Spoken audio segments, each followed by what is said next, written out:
Hey, happy Saturday. It's Caitlin Gustav with a bonus episode of The Score brought to you by roping.com.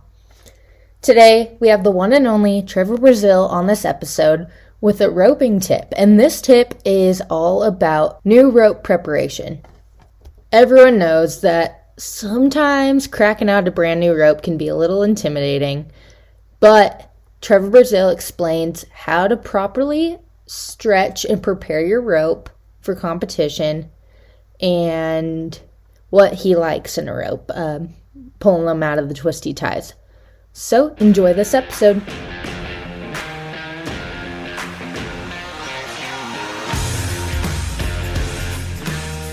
This is Chelsea Schaefer, and this is Season 4 of The Score.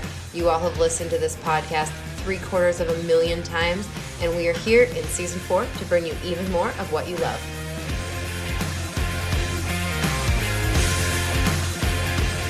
You already know that with a subscription to roping.com, you'll get private access to everything roping from legend ropers like Jake Barnes, Matt Sherwood, Clay O'Brien Cooper, Trevor Brazile, Miles Baker, Patrick Smith, and the late great Ricky Green.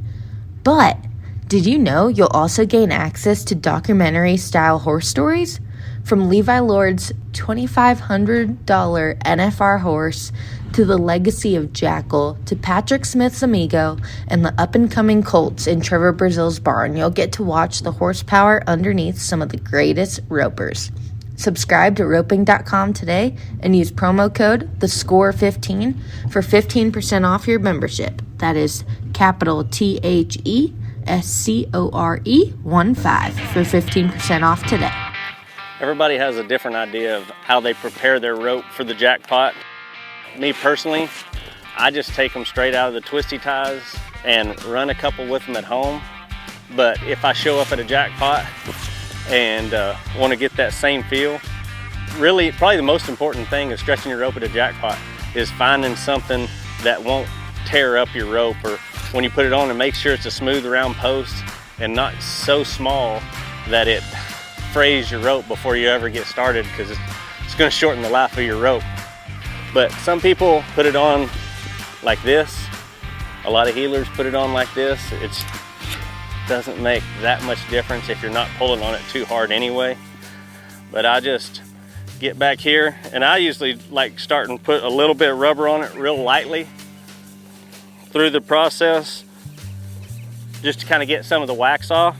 And then at the end, I give it a pretty good tug, and that's all I really do to get my ropes ready beforehand. You know, some rope companies are different.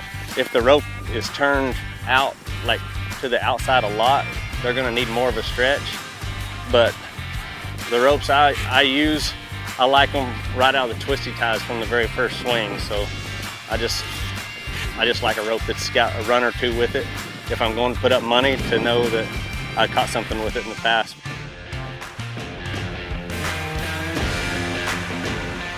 Wow, thank you, Trevor, for that advice. You guys, I hope you guys got a lot out of it. And if you're liking these episodes, let us know. Leave us a rating and review.